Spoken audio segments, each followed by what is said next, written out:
When you need a snack that keeps up, reach for Roller Bites. Packed with protein and stacked with bold flavors like tequila lime, Monterey Jack, and Buffalo Ranch. These compact handheld snacks are built for busy days and nonstop schedules, delivering satisfying bites without slowing you down. No prep, no pause, just real flavor and real fuel in every roll. Find them at your nearest convenience store or see them on tour. Visit rollerbites.com for dates, locations, and more. While every other channel is fighting for your customers' attention, podcasts are where they've already given it. No one accidentally listens to a podcast for 45 minutes. They choose to be here. They trust the voice in their ears, and when that voice talks about your brand, it doesn't sound like advertising. It sounds like a recommendation from a friend. Acast gives you that trust at scale. Digital precision, host-read authenticity, and performance data that proves it worked. Don't fight for attention. Buy it with Acast. Learn more by visiting acast.com/advertise.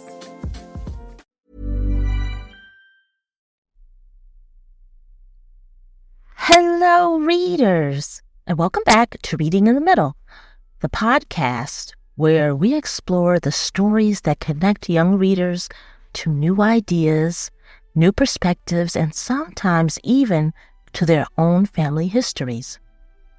Today's guest is Jason Douglas, a Ringo Award-winning graphic novelist, playwright, and public school teacher who spent more than 25 years in the classroom before pursuing a lifelong dream of creating comics.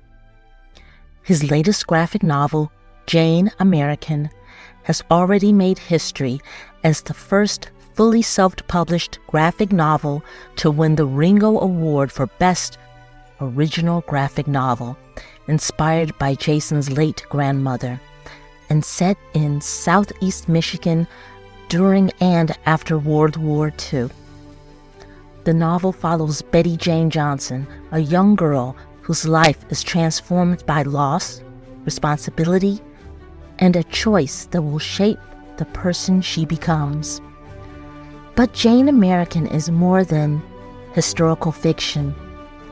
It's a story about self-worth, belonging, courage, grief, and the challenge of becoming who you are when the world expects something different. Through Jane's journey, readers discover that the questions young people face today aren't all that different from the questions young people faced 80 years ago.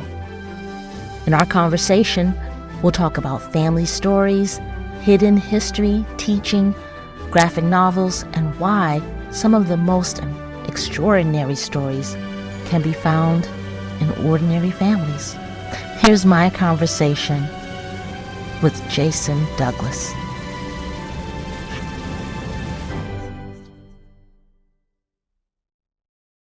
Jason, hi, welcome to Reading in the Middle. How are you today? I'm doing well, Annisha. Thank you so much for having me. Oh, a pleasure. So, Jason, we're going to be talking about your latest book, Jane American. And after looking at the opening of Jane American, I really want to talk about choices. That's one word that that comes up to me is choices. Before they know anything about Jane, they know that she's about to make one. Yes. Why begin her story there? Honestly, it was inspired by a lesson that I do with my 8th graders. We read the poem by Robert Frost. You know where I'm going with this, right? Mm-hmm. Two rows diverge in a yellow wood, and sorry I could not trap both. And one of the things we're talking about is these 8th graders are about to go to high school. This is toward second half of the year, is about the choices that we make and how choices are you're making thousands a day, and all of them are 100% etched in stone and permanent. And that tends to blow their minds, right? Right. We tend to make I try to make it small stakes for them. This morning, you made a decision about what clothes you put on your back. You made a decision to eat cereal or pancakes. And they tend to think, and it's like, well, if you become cereal kid today, that is permanent. You can never go back and have that again. They're like, no, tomorrow morning I'm going to have pancakes. And I'm like, yes, that's true. But in the poem, right? As way leads on to way, I doubted if I should ever come back, because once you put that cereal in your belly, you are now cereal kid for about 24 hours and you live a life. Now, how much difference does that make in your forward journey? Maybe everything, maybe nothing, right? Right. I chose the road less traveled by, and that has made all the difference, as Robert Frost said. And kind of like getting those young people to understand that every decision you make is permanent. Now, you might have the ability to later on down the line make a different decision, but you will now have lived life in that skin that made that original decision. You can't put the toothpaste back in the tube. And we try to transfer that to the same lessons that we have about bullying, about stereotyping, about all those things, about treating other human beings and, living your life for the greater good, and about how once you make that decision, you can't take it back, whether it's positive or negative, and the consequences that move forward with it, positive or negative. And so very similar to Jane. I mean, she's got this momentous decision. It feels small potatoes on that first page, right? She's literally picking out her outfit for the day. What will that determine who she is and who she's going to reveal to the world, who she actually is and she can be going forward, is a huge decision. Every single decision we make every single day has future consequences, whether we think it's big, middle, or small in the moment. Yeah, she thinks she's choosing an outfit, but she's really choosing her future. Yeah. Or choosing a future. And did you always know that would be the opening image? Yeah, I did. I think so. That's the kind of thing. So when I write, and this is, I've written 3 graphic novels now. And when I write, I like to know my story beats. I like to have a structure, a skeleton to begin with, right? I know where point A and point B and point C and maybe a conversation here or there. And I like to hash out the beats and then let the story tell itself and fill in the gaps in between, which might change along the way, right? I know how my books end before I start to actually write them. That doesn't mean that the ending is going to be the same as I envision it by the time I get there. But yeah, I thought that was pretty important, because like the Rosie the Riveter overtones of it, like that outfit's going to play obviously a big role throughout the book. I mean, the end of chapter 1 of the book is her in a different outfit than she chose on that first day, right? And then all of that how that plays out going forward. So yeah, I saw that one from the very beginning, yes. If you had to introduce Jane to someone who had never heard of your book, who is she before history changes her life? Oh, boy. Well, I'll tell you this about Jane, and then I'll tell you who she comes from in the real world too. So we're talking about a World War II coming of age tale, right? With superhero undertones. It's got hints of Archie 1941. It's got hints of Superman for all seasons. But it is a deeply researched, historical fiction novel with a lot of family connections to my real life. And during those war years, Jane is every teenager. She is living a life of family, of stability, of hope, until she's not. Until the war, as it happened to so many people, brought tragedy to her front doorstep. But in the case of Jane, it changed her in unbelievable ways that are better left hidden. Insert your metaphor here. Right? Right. Now, the end of the war comes and reality comes for us all. And in Jane's case, Dad's not coming home. Society has determined that Mom can no longer be a Rosie the Riveter and support her family. And it kind of leaves Jane with this choice. She can stay safe, she can stay hidden, or she can embrace who she really is and now what she can, wink, wink, truly do for the sake of everybody that she loves. Now, it's full of those universal and relatable and age-appropriate themes about identity, about self-worth, about gender, you being you in a world that tells you that's not okay. But this is also a deeply personal story to me, Annisha, because it is named after and inspired by my late grandmother, who went through all of that 80 years ago. And very much dedicated to every kid who's gone through my classroom the last 26 years, the 4th graders and now the 8th graders, who are still struggling with identity today. And between you and I, only getting more difficult. Now, you said this was inspired by your grandmother. Was there a moment during your research when you stopped seeing her as grandma and started seeing her as a teenage girl with dreams, fears, and ambitions of her own? Yes, absolutely. So in the very early stages of research, I was absolutely given the gift of having a research wingman on this book. happens to be my now late grandfather, who at the age of 99, when he realized he wasn't going to make it to 100, made me promise that this book that he had helped me research, this book that contains the name and likeness of his high school sweetheart, my grandma, would see print.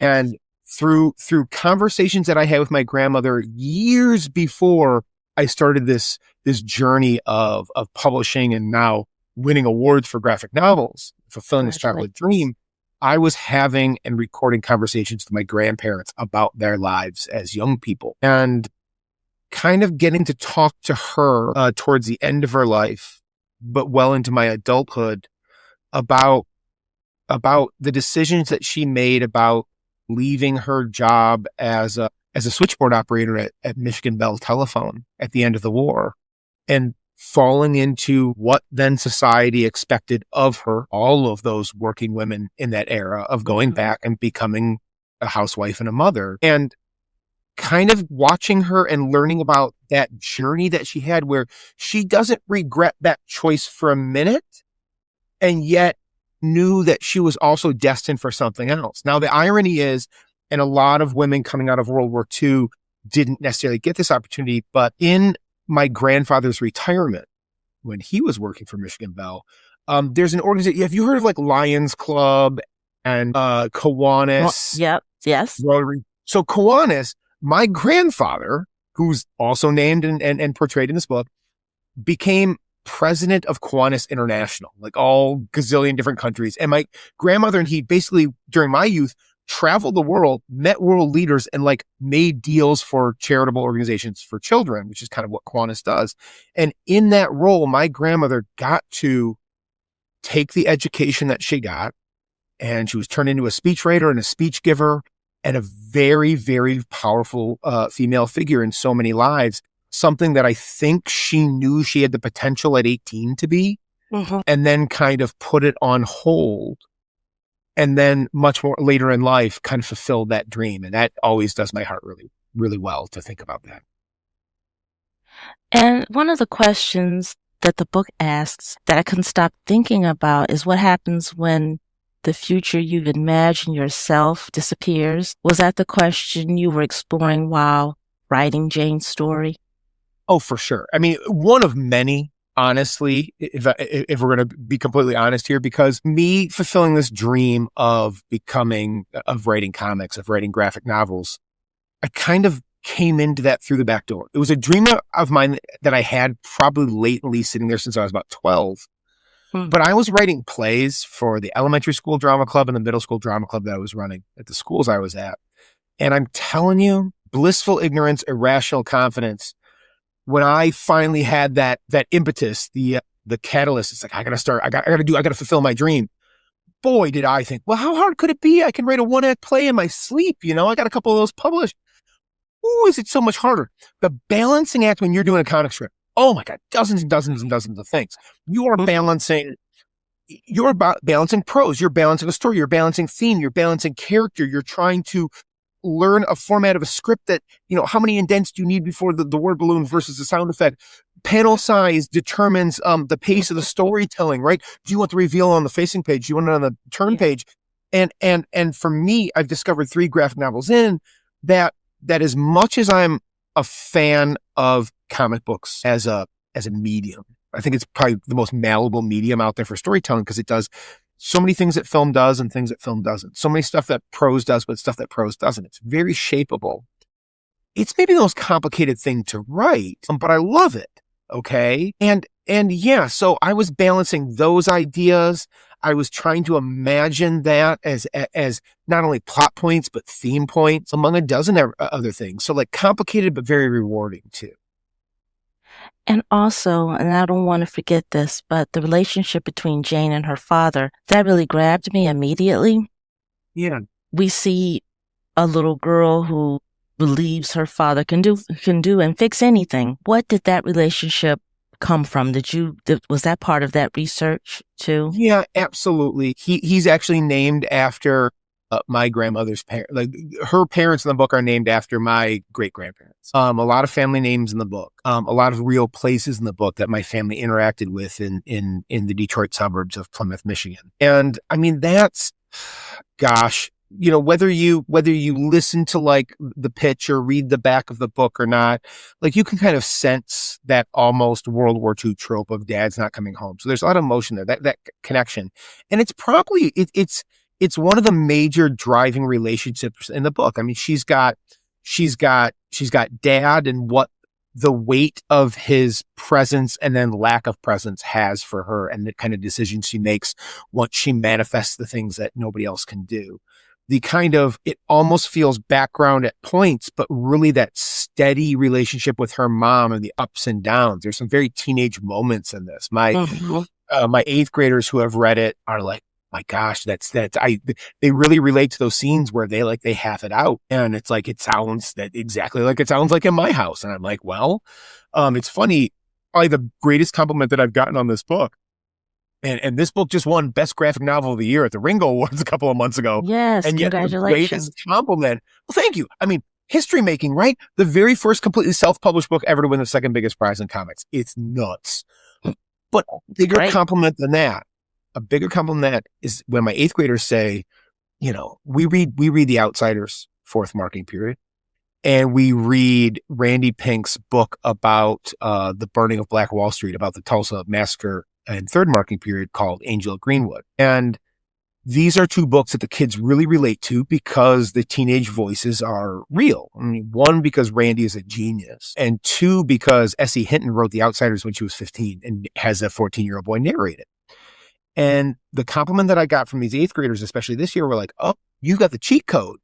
It doesn't sound like some middle-aged white guy writing teenage voices. And I'm like, oh, why is that? And he said, well, you got the cheat code because you spend all day, every day with us and you haven't grown up. And my wife will tell you the same thing, but in a much less positive way, if you follow my drift.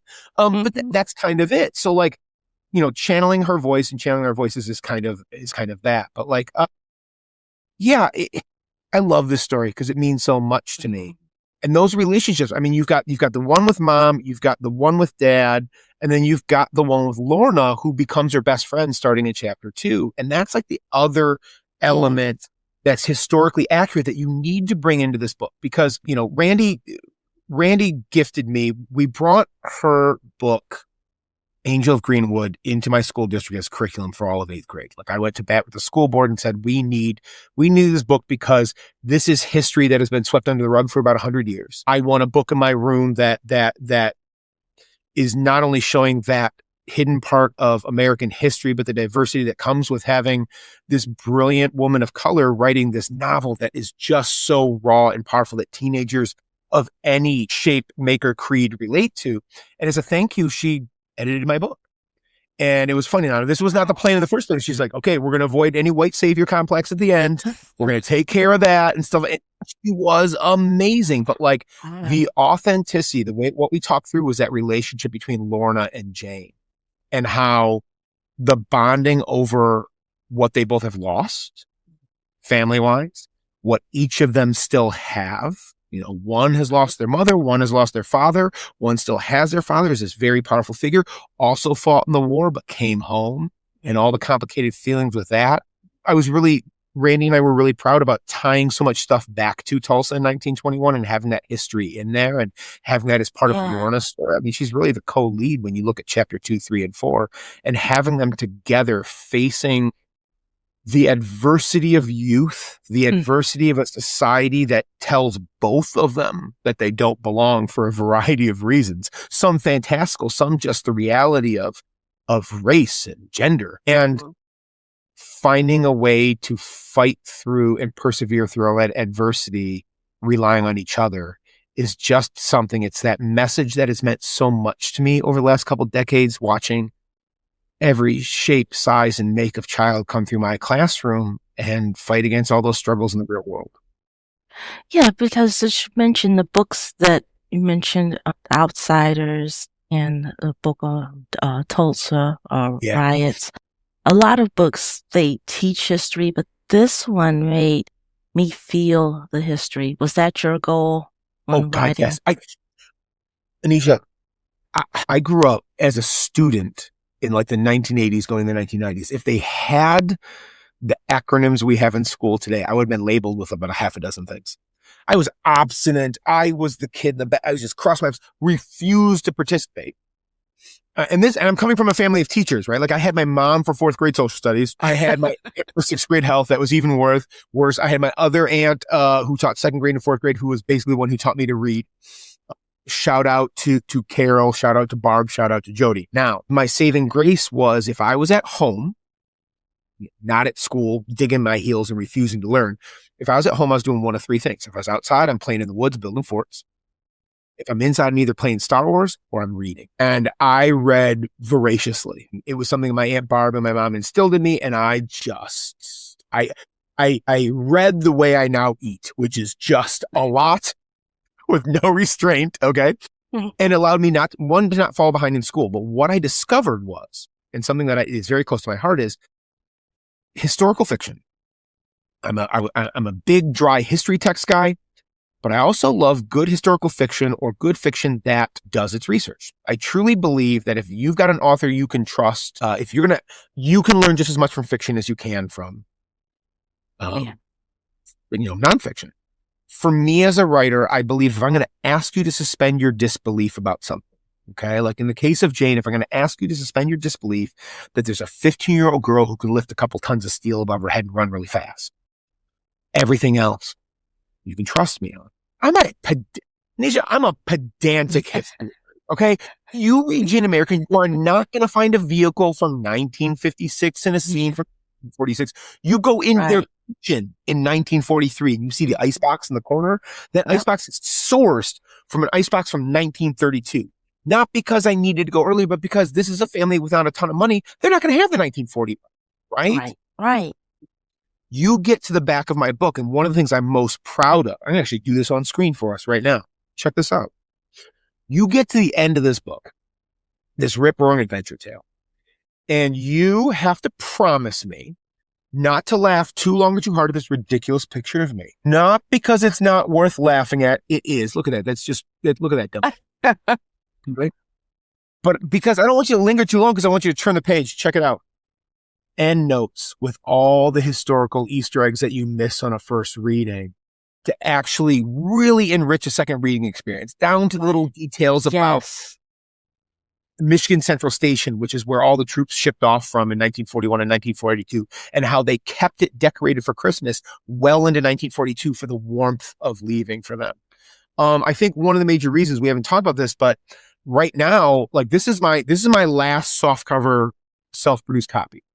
This is my last digest-sized hardcover self-produced copy because Paper Cuts and Simon & Schuster picked it up. It's going to be in bookstores and schools and libraries across the country on September 1st. We can pre-order right now. Right. One of the reasons I think those companies wanted this book is because this sucker is classroom ready. There's my teacher's guide in the back, Common Core state standards, anticipatory sets, Socratic circles. Mm-hmm. But it's in a 4th grade classroom, a middle school classroom, a high school classroom. You can have a pretty deep discussion because I'm such a pedantic history nerd in a college classroom.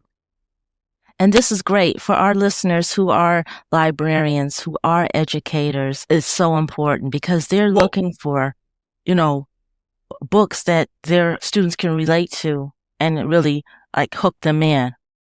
It means so much to me. I have found that I can't write a book that one, I don't want to read or reread and doesn't satisfy the educator in me too.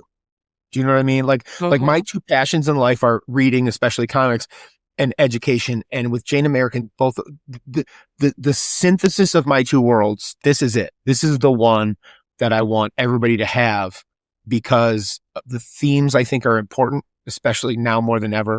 The context in which you get to actually, it's like eating delicious vegetables. It's so good for you. Yeah. And all that learning is just sitting there waiting for you. And that just means a lot to me, not only as an educator, but a reader as well. Yeah. And without spoilers, is there a moment in the book where everything changes for Jane? Well, I mean, I think there's a few, right? Because if I'm going to sit here and talk to you about historical detail realism, that only goes so far if the way my characters live their lives isn't as realistic as possible too. And we are, as much as we like to in story simplify human lives down to like one pivotal moment, right? Right. We have dozens, if not hundreds, of major formative moments over a lifetime. And there is the moment where the news is broken that dad's not coming home. This is a very triggering moment for Jane. It's when she physically changes. But I really think the moment of meeting Lorna and them kind of, especially on Lorna's part, very hesitantly, but then fully the two of them bonding.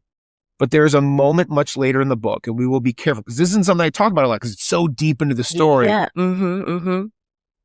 There is a moment where, like in all young friendships, there's a miscommunication, there's a lack of communication, and the relationship comes to a head. And I think at our lowest point, when you decide that that friendship means more than whatever personal offense that you've taken in the moment, and that transcends that, I think that's another very formative moment, probably for both of them, because it not only results in the mending of this beautiful bond that they've created, but actually saving something much bigger in the larger community scope too. Now, there are scenes in the book that could only work as a graphic novel. Yes. Was there a page that Annie Wright illustrated that made you stop and say, that's Jane? Boy, so I got to tell you about Annie. So Annie's only 22. What? I know. She's only 22 years old. She's from Muncie, Indiana. I mean, when she finished this book, she was 22 years old. She started it at 20. And this is her first published work. And when you take a look at what she can do with shape and color and emotion, it should not surprise you that about 20 minutes after I got off the stage at the Ringo Awards-winning Best Graphic Novel of the Year, they called Annie's name and she's Best New Talent in the country. So this is a double award winner. That's great. Yeah, there were a couple of scenes. There's this scene where Jane is in one beat admiring her little brother from afar as he's playing in this river. And then some minor tragedy strikes and she comes to the rescue and there's a bit of a panic where I remember looking at Annie and going, oh my goodness, you have leveled up. You see, we started this book as a one-shot, as a proof of concept back when we made this on our own before Paper Cuts and Simon & Schuster picked it up. And at 20, Annie was a very different artist than she was at 21 and 22. And she had to go back and redraw pages because she grew so much. And I think there's that scene. There is, at the end of chapter 2, where there is a natural disaster and Lorna and her father are put in pretty perilous circumstances. Don't spoil anything. And I'm not spoiling, but there are Jane saying goodbye to her dad, Lorna and her dad post-tragedy, that the emotional impact of what Annie can put on the page. And it's too, boy, if you grab those two scenes, I'm like, can you tell that I'm thinking this in the moment? You're not prepared to say it. So the one is bright and stark because there's the isolation of there's this goodbye hug as dad's going off to war. And it's a whiteout page. And the two figures are just there locked in this embrace, him down on his knees. And it's, especially if you know what's coming, it is heart-wrenching. And then what Annie does with shade and darkness post-storm with Lorna and her father, also in the embrace of a type, and how dark that is with a little bit of light filtering in. It's a contrast, and yet it's a very parallel scene. And I'm so glad you asked. I don't think I ever thought of it that way before.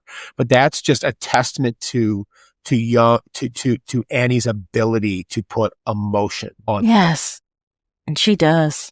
She really does.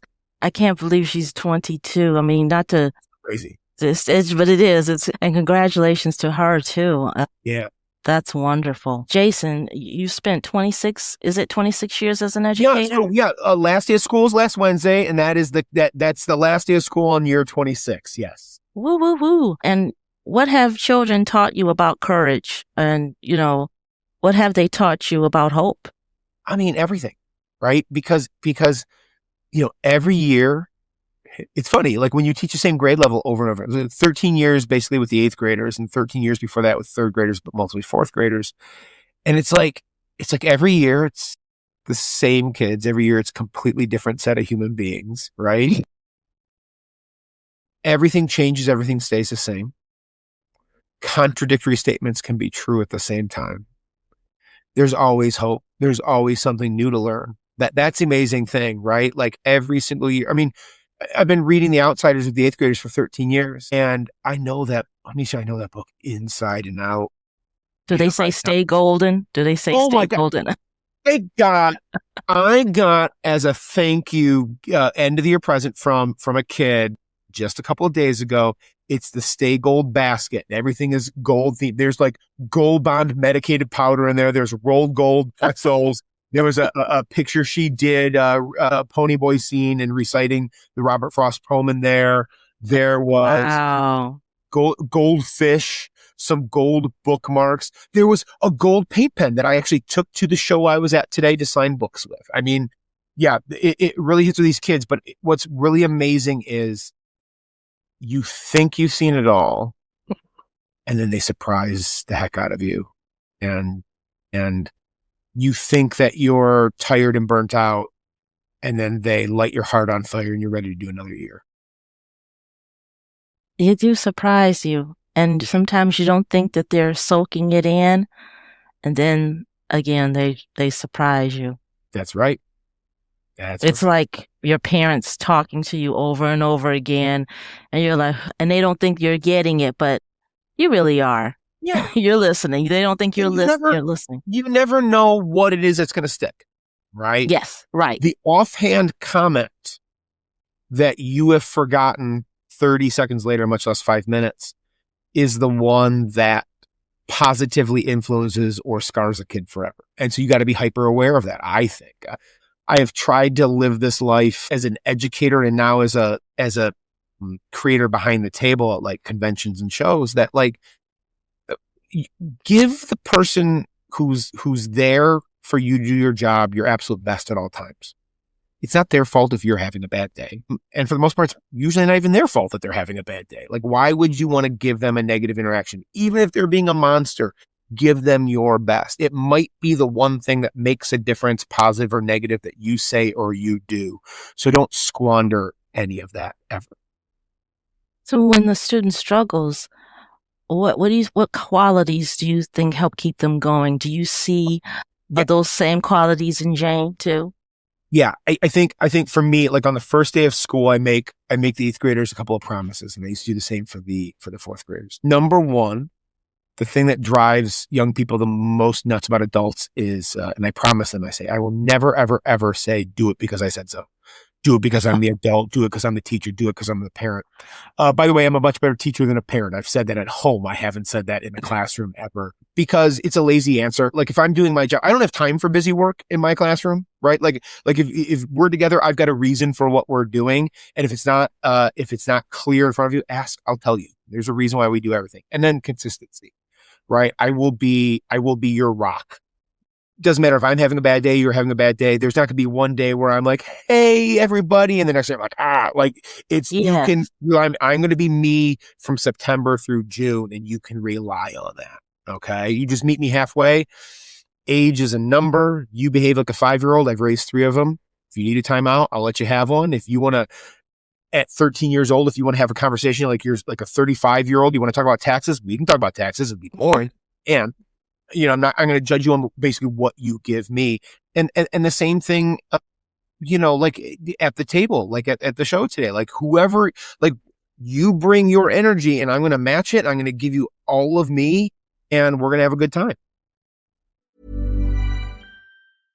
You've got social dialed in. Search is doing its thing. So why do your marketing results look the same as 6 months ago? That's because you're fishing in the same pond as everyone else. Podcast listeners are a different audience entirely. More engaged, harder to reach through traditional channels, and ready to act when someone they trust makes a recommendation. We're Acast, and we put them right in front of you. Browse thousands of the world's leading podcasts book host reads or run your own ads, and track every conversion in real time. Same skills you already have, brand new results. Acast. Acast.com/advertise.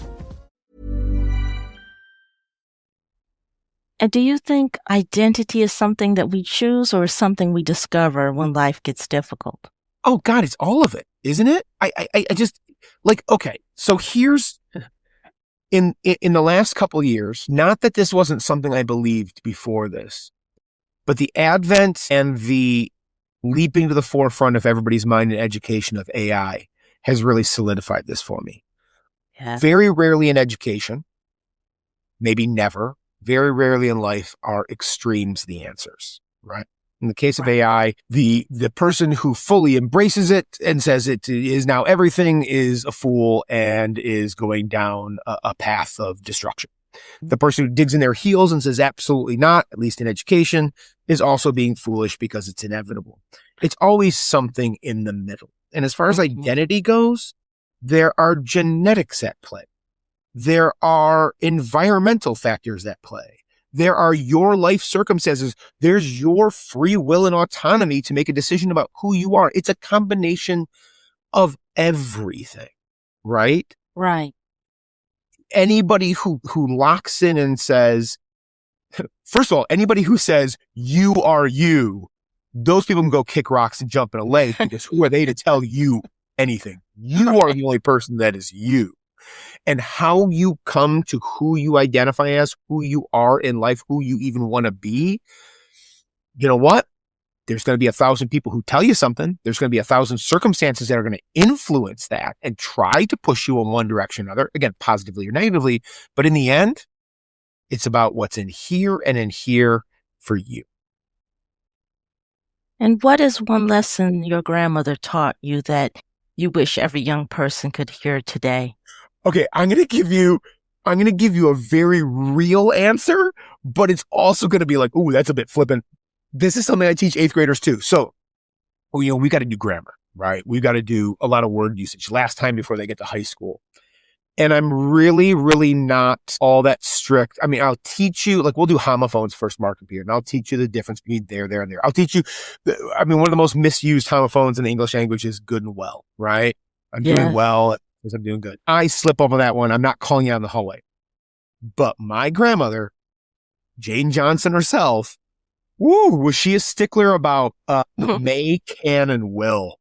And I will call out those 8th graders. She would, now I don't do this because I don't want to get fired, but my grandma would slap my hand if I got may and will wrong, right? She's like, can is ability, may is permission, will you is getting to do something. So the way I play it out in my classroom is, an 8th grader comes in like, hey, can I go to the bathroom? I'm like, good God, I hope so. And by the way, what a weird question to be asking me. This is September. We barely know each other. I don't know what your abilities are. Why are you asking me that? You tell me if you can go to the bathroom or not. Oh, you want permission? How are you supposed to ask? May I go to the bathroom? Yes, you may. Yeah. So is that a lesson that I'm trying to pass on to the youth of today and tomorrow? You bet it is. And that comes directly from Grandma Jane. But honestly, I mean, the more heartfelt answer, I guess, is what we've already talked about. I think it's about you being you in a world that tells you that's not okay. And I think if my grandmother taught me anything almost abstractly because of who she became later in life, is it's probably also never too late for you to replace who you really are. Okay. Even if sometimes I'm not saying it's the right thing to do, but sometimes we buckle under circumstances. We buckle under the pressure of society or the pressure of family or the pressure of the now. But as long as you're still here and still kicking, it's never too late for you to be you. Yeah, because Jane American, is such a wonderful tribute to your grandmother. And when you first realized that, and I'm not saying that she is, but that ordinary people can live extraordinary stories. Oh, absolutely. It's almost a trope in fiction, right? Mm-hmm.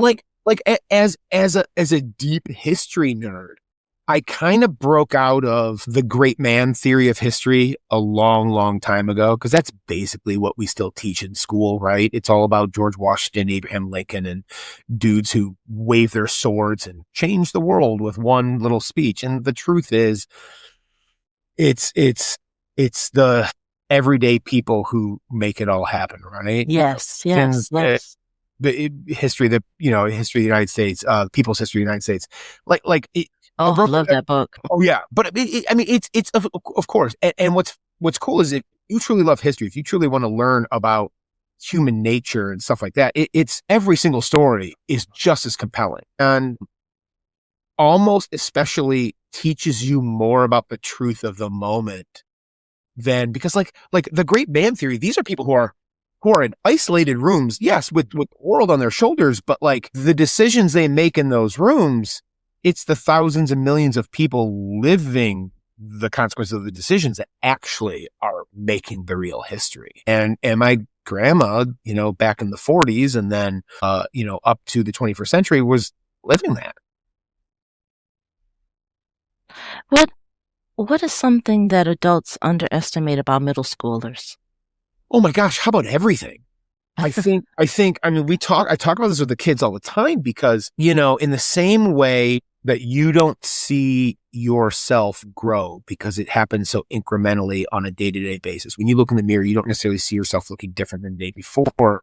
What happens with adults, especially parents of middle schoolers, is they tend to still see their babies, right? Wow. Because they're not full-grown adults yet. They don't even get the benefit of whatever kind of societal cliche is put on high schoolers as like young adults. They're still in middle school and they're in this weird, awkward in-between phase. And so the parents tend to default to this idea that they're younger than they are, right? And they tend to shield them from and keep them from a lot of realities that they're actually kind of ready for. But at the same time, kind of knowing that there's these larger responsibilities and expectations on them at the same time, which makes this very confusing time in their lives even more confusing.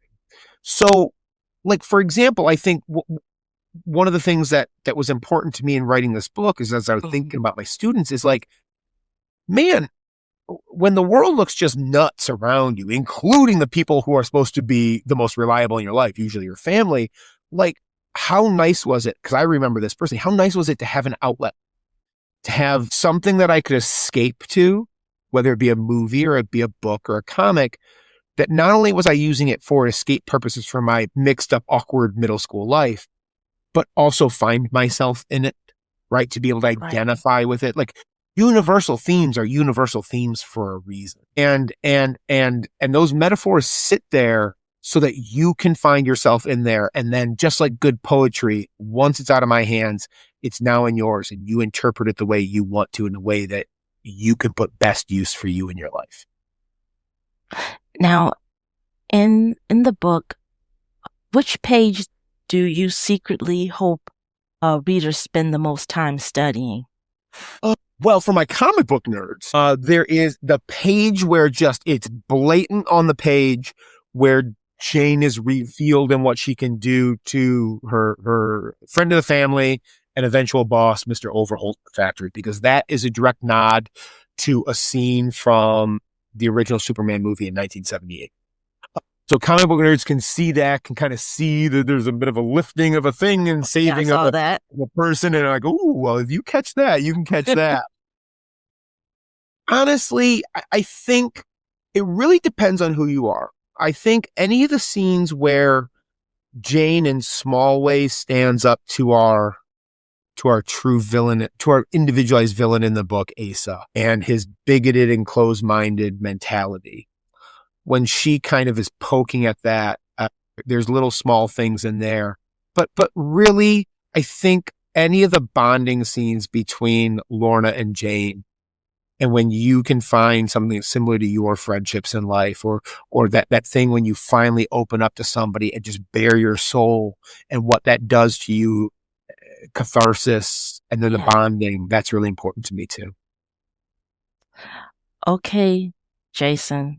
Yes, ma'am. Here we go. This is our lightning round. Are you ready? Well, before we do lightning round, first of all, I am absolutely terrible at lightning round because I talked to them too. Can I just tell you, and I don't even know if we're allowed to do this on your show, but can I just tell you how fantastic of an interviewer you are? These questions, like I am telling you, I've done a lot of interviews and I've got answers to just about everything. And you have made me think about things in ways and from angles that I haven't before.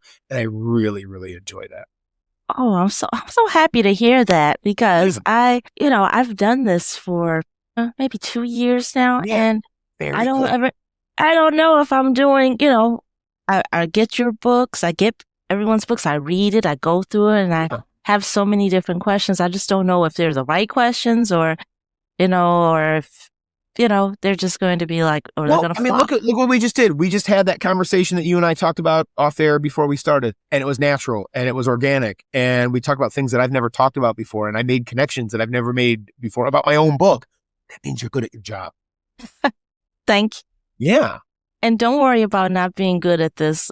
I call it lightning round, but you can, if you want to continue, talking, it's fine. Doesn't have to be. I'm not timing you. I'm not timing you at all. You ready? Yeah. Okay. Describe Jane in 3 words.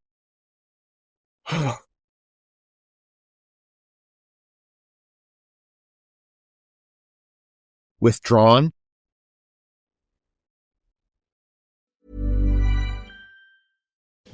When you need a snack that keeps up, reach for Roller Bites. Packed with protein and stacked with bold flavors like tequila lime, Monterey Jack, and Buffalo Ranch. These compact handheld snacks are built for busy days and nonstop schedules, delivering satisfying bites without slowing you down. No prep, no pause, just real flavor and real fuel in every roll. Find them at your nearest convenience store or see them on tour. Visit rollerbites.com for dates, locations, and more. Here's a tip for you. There's a podcast out there with fans waiting to be your next customer. They tune in every week, they trust the host, and that host wants to talk about brands like yours in their own words to their audience. The problem is, you just haven't been introduced yet. We're Acast, where that introduction happens. As the world's largest podcast marketplace, we let you browse shows, see who's listening, and book host-read sponsorships or run your own ads all from one platform. Transparent pricing, real-time data, complete control. Start advertising on podcasts by visiting acast.com/advertise.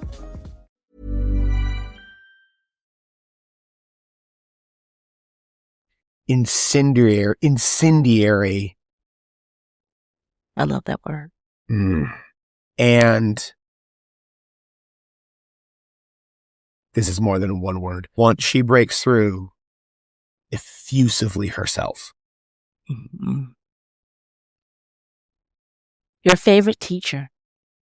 Oh, my favorite teacher of all time? Easy peasy. Mr. Beeman, 11th grade AP history in Plymouth Canton School District in Michigan. I mean, that gentleman, he was the first teacher that I loved unconditionally and absolutely informed who I was going to be in my classroom. The guy, because I was such a history nerd, the guy let me teach a week of the Civil War to my fellow 11th graders. I don't know how much they liked it, but man, did I. Wow. Yeah, I know. That's great. He was, Mr. Scotty Beeman was amazing. Never forget that man. Favorite graphic novel? Of all time? Oh, Annisha, see, this isn't fair. This is where I'm going to fall down. So I'm such a hypocrite. So like we do a prompt before class every day with the 8th graders and I'll ask, sometimes it's like favorite superpower. Sometimes it's a bit more academic, but sometimes we'll do the listing, like give me your top 3 movies or whatever. And I always cheat. I make them go to 3 and they say, what's your top 3? And I'll give them 20. Same with comics. Gosh, favorite graphic novel of all time? Impossible. I give you 30. I'll tell you what. I'm going to give you my favorite graphic novel that was also one of the most powerful graphic novels that I brought into my 4th grade classroom that changed lives of reluctant readers and below grade level readers. Oh. And this is a bit of a cliched answer because it's the one that kind of changed it for everybody. Uh-huh. But it was When Scholastic Bought Bone by Jeff Smith. And those volumes, oh my goodness, my mom and I would go to the Scholastic warehouse sale where teachers get 50% off every year, twice a year. And I just rebuy all the volumes of the graphic novel because the kids just tore through them. Yes. So that is, as far as young readers go, that is my all-time favorite. Now, that's your favorite graphic novel. What was the book that changed your life? Oh, all of them. Gosh, when I was like 4 years old reading the golden history of the Civil War, The Hobbit, the first time, and then the 50th time through, you know what? So some of my favorite books for all ages are the ones that not only did I devour as a kid, but the ones that then I would use as read alouds in my class. So Mrs. Frisbee and the Rats of Nim was gigantic.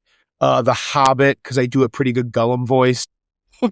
Chapter 4, Riddles in the Dark, to those kids. In fact, every year in the first week of June, I go down to my friend Mrs. Pianon's classroom, teaches 6th grade ELA, where they read this terrible play, this terrible stage play version of The Hobbit. But I go down and do my Gollum for them every year, and then they come to me 2 years later and go, "Oh, you're the guy who does the thing."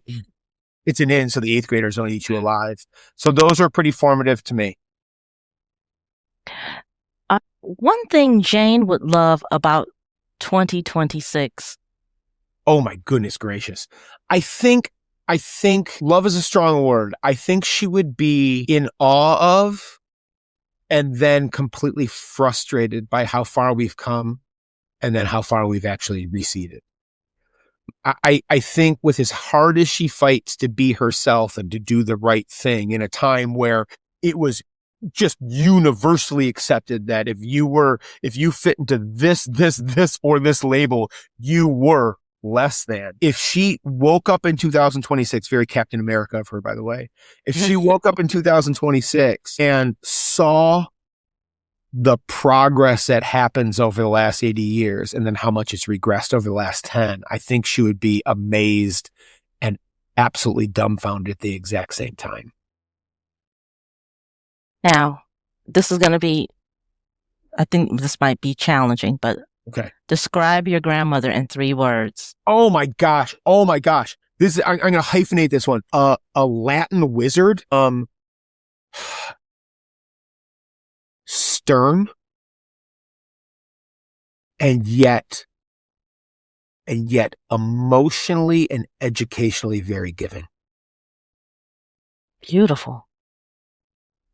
That's wonderful. Now, Jason, do you have anything next? I mean, you've won this award now. I mean, you got something coming up.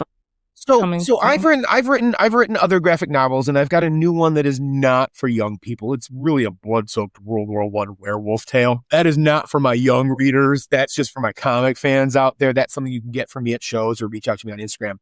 But really, we're kind of, as far as the middle grades and YA stuff goes, we're really down this path where right now pre-orders for Jane are of an essence, right? Like you can go to Papercut's website, or you can go to Simon & Schuster, look it up. Simon & Schuster takes you directly to Barnes & Noble, Amazon, Books A Million, Target, all the places. And you can order it. The wraparound hardcover is only $20 and the softcover is only $14. It'll drop in your inbox, in your mailbox on September 1st. So really building up pre-sales for that.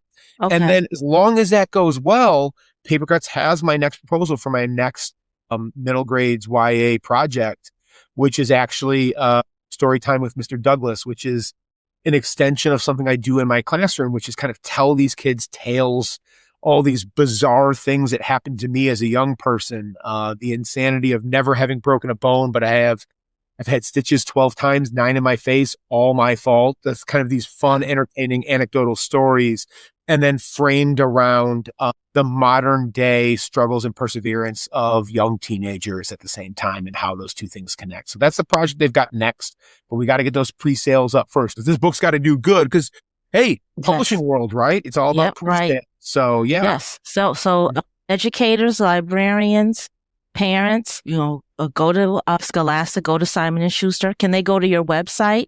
Yeah, I mean, also? if you actually just find me on Instagram at @JDouglasWrites, reach out. I mean, I want educators and librarians reach out to me because I got a special deal for you, but I'll send you the link. But like, if you go to Paper Cuts or if you go to Simon & Schuster, you can find the book and pre-order it today. And if you've got an account at one of those things like Amazon or Barnes & Noble, click on it, they'll ship it to you. And for that, I mean, come on.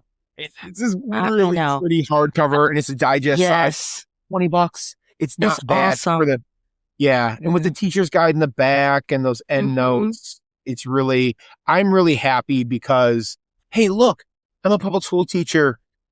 I don't need it. There's not a lot of money in publishing. I don't need it. I got a raise this year. I make like $50 a year. I'll be fine as a public educator. We're fine. Go get a nice cheap book that's really, really entertaining and good for you too.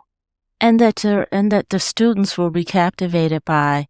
Yeah, I hope and so. It's beautifully illustrated by Annie, and it's just a wonderful read. It's awesome. And I will also put those links in the show notes, listeners, so you'll be able to get 50% off. Yeah, for educators, you can get 50% off. Yep, absolutely. Oh, that's great. And one of the reasons that this story stayed with me, Jason, it made me wonder about people in my own family whose stories I don't fully know. If a listener finishes this episode and decides to ask a grandparent one question tonight, what should that question be? Oh, you know what? It's not even a specific question. I am so glad we're going to end on this. Go talk to your elders, right? Time is finite. Our time on this planet is finite. Go talk to them. Let them tell you their story. Write it down. Record it. Yes. Give them a voice before that's not an option anymore. You will not, I promise, you will not regret it. You won't. I mean, you have a phone. You can press record now. It's not like you have to go look for cassette tapes. It's true.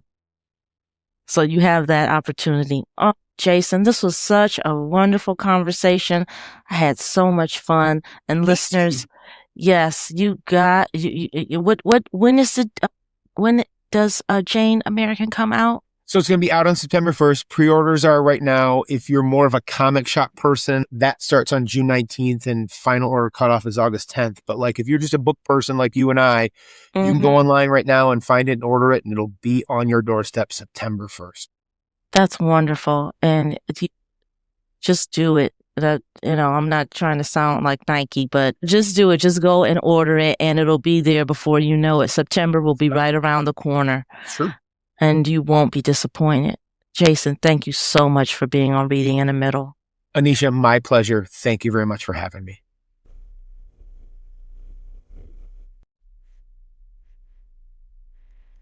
Jason, thank you so much for joining me today. One of the things that stayed with me after reading Jane American is that while it's rooted in a specific moment in history, its themes feel timeless. Jane's story is about belonging, courage, self-worth, resilience, and discovering who you are when life doesn't unfold the way you expect it.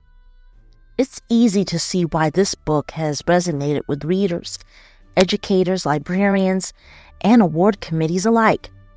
Inspired by real family history and created by a veteran teacher, Jane American combines compelling storytelling with meaningful opportunities for historical inquiry, empathy, discussion, and reflection. For educators and librarians listening, Jane American includes extensive educational resources, historical endnotes, classroom discussion guides, writing activities, and cross-curricular connections. I'll include the links in our show notes to Jason's educator pitch deck, his video introduction to the book, ordering information, and a special 50% educator discount available through Paper Cuts for classroom sets, library collections, and school purchases.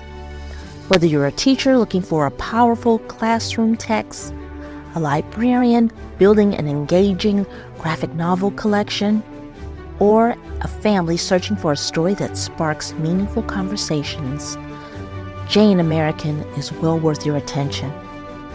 Now, Jane American will be available from Paper Cuts and Simon & Schuster beginning September 1st. But get your orders in right away. Thank you, everyone, for joining me on this episode of Reading in the Middle. If you've enjoyed today's conversation, please subscribe, leave a review, and share this podcast with a reader, educator, librarian, or history lover in your life. I'm Annisha Jeffries, and until next time, remember, every family holds stories worth telling, every reader has a story worth sharing, and every book has the power to help us see ourselves and each other a little more clearly.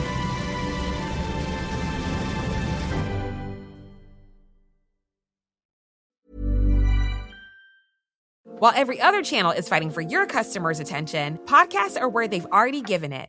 No one accidentally listens to a podcast for 45 minutes. They choose to be here. They trust the voice in their ears, and when that voice talks about your brand, it doesn't sound like advertising. It sounds like a recommendation from a friend. Acast gives you that trust at scale. Digital precision, host-read authenticity, and performance data that proves it worked. Don't fight for attention. Buy it with Acast. Learn more by visiting acast.com/advertise.